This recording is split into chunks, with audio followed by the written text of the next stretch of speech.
Hai, apa kabar? Semoga teman-teman semua dalam keadaan sehat, baik secara fisik dan juga mental. Hari ini adalah hari besar untuk aku, karena tepat 1 tahun yang lalu, aku memutuskan untuk memberanikan diri untuk bercerita ke publik tentang pengalaman hidupku sebagai penyintas gangguan kesehatan mental. Butuh melalui proses yang cukup panjang dan menggelisahkan, karena menurutku menjadi seseorang dengan gangguan mental di Indonesia adalah suatu tantangan besar. Karena seakan-akan memiliki kondisi mental yang kurang baik saja belum cukup, kami masih harus dihakimi banyak orang. Dibilang terlalu sensitif, dibilang caper, baperan, dibilang aneh, dan segala hal lainnya yang sebenarnya hanya mencerminkan ketidakpahaman sebagian besar masyarakat Indonesia terhadap hal yang masih seringkali dianggap tabu ini. Tanggal 19 Oktober tahun lalu, aku membuat sebuah seminar dan juga gerakan Let's End the Shame yang merupakan sebuah langkahku untuk turut berpartisipasi dalam membantu mematahkan stigma yang ada, di mana kami membahas pemahaman mendasar seputar kesehatan mental, karena menurutku yang paling sulit adalah kesadaran diri, diikuti dengan penerimaan diri.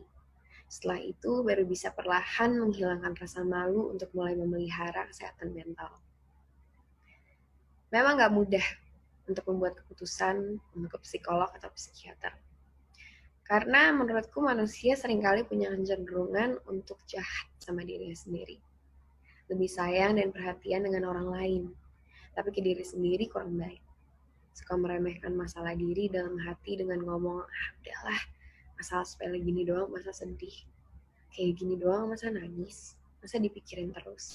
Tapi kalau ketika orang yang kamu cintai ada masalah atau tersakiti, kamu bisa menawarkan bantuan, masa ketika diri sendiri membutuhkan bantuan, kamu memilih untuk tutup mata? Aku rasa itu gak adil buat diri kamu. Jadi yuk, kita mulai belajar mencintai diri sendiri. Mulai dari berkenalan dengan diri sendiri, cari waktu untuk berdialog dengan diri, cari tahu apa sih yang bikin kamu senang, apa yang kamu gak suka, apa yang seringkali bikin kamu stres.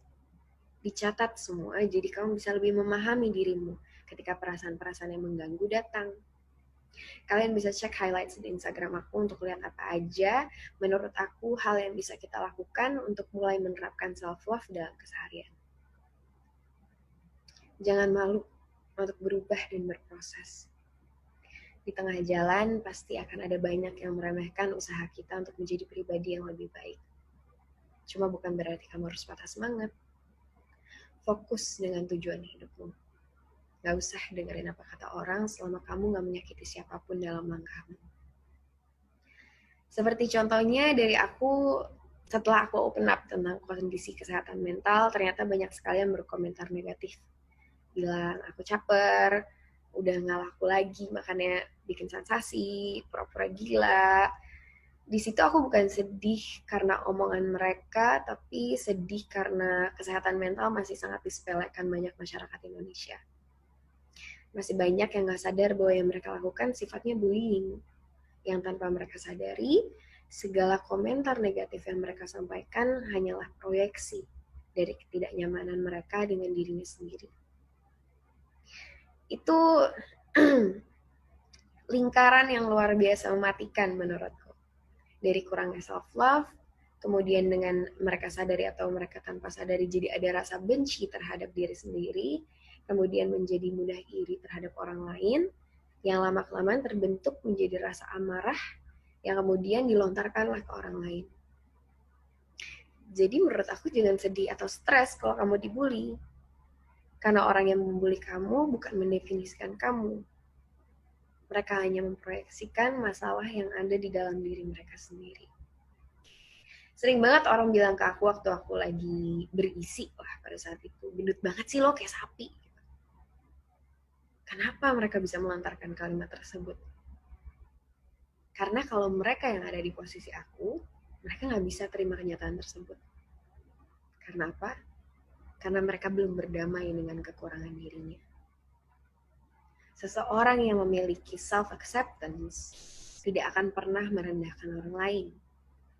Seseorang dengan self-acceptance tidak akan pernah bilang ke seseorang, ih, pede banget sih lo bentuknya kayak gitu, pakai baju kayak gitu.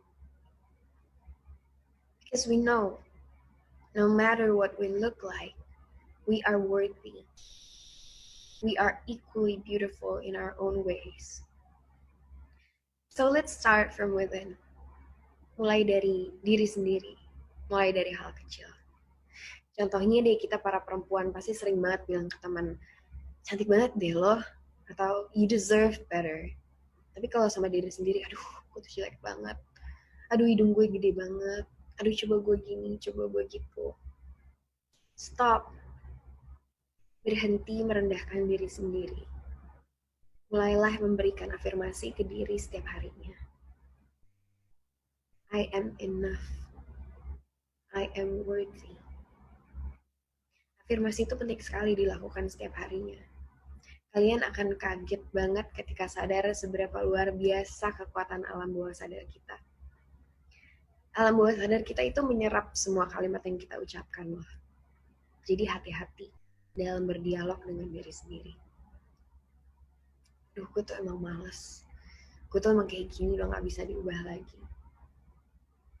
Kalian, kita semua adalah hasil dari apa yang kita ucapkan dan yakini. Jadi mulailah berbaik hati kepada diri sendiri. Hargai pencapaian-pencapaian kecil di hidup ini. Karena memang gak setiap hari berlalu dengan pencapaian luar biasa. So don't be so hard on yourself. Jadi self-love adalah nomor 1 menurutku untuk memiliki jiwa yang tenang dalam menjalani kehidupan. Bergandengan tangan dengan self-acceptance. Karena dengan begitu, kita bisa menjadi pribadi yang lebih ikhlas terhadap kehidupan.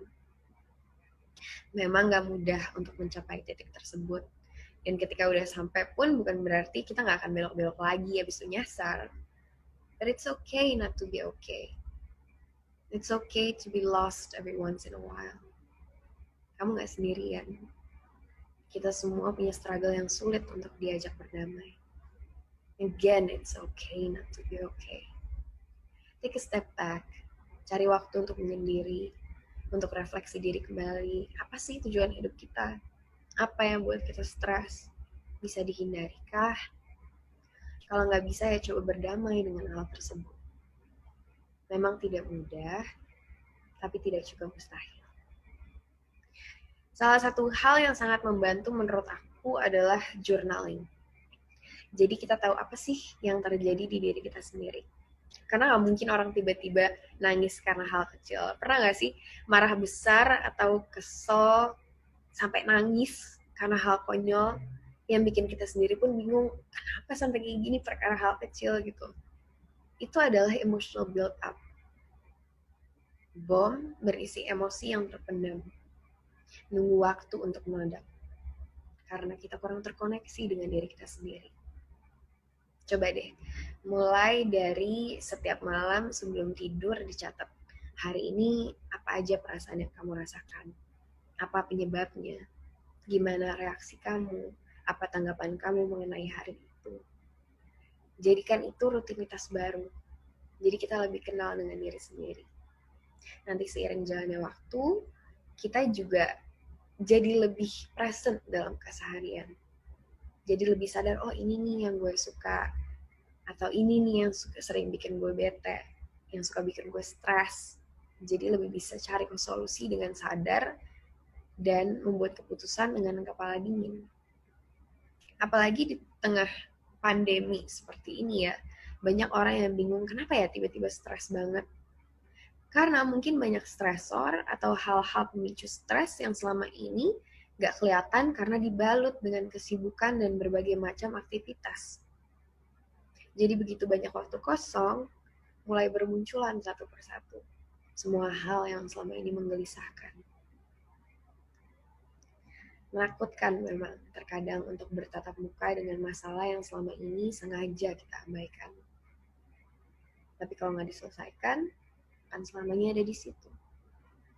Menunggu kesempatan untuk keluar di saat kita lengah, di saat kita capek.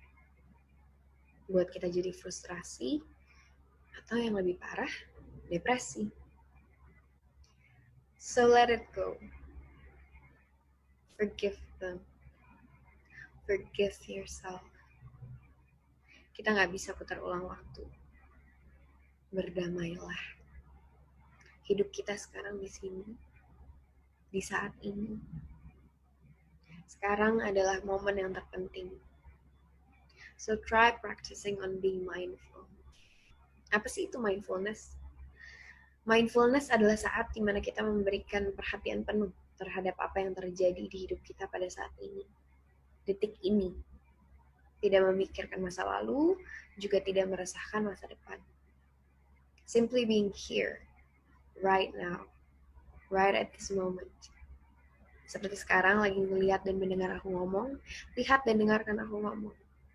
Tanpa mikirin, aduh abis ini gue harus ini, harus itu. Aduh kemarin harusnya pasti ngomong gini, gue malas itu.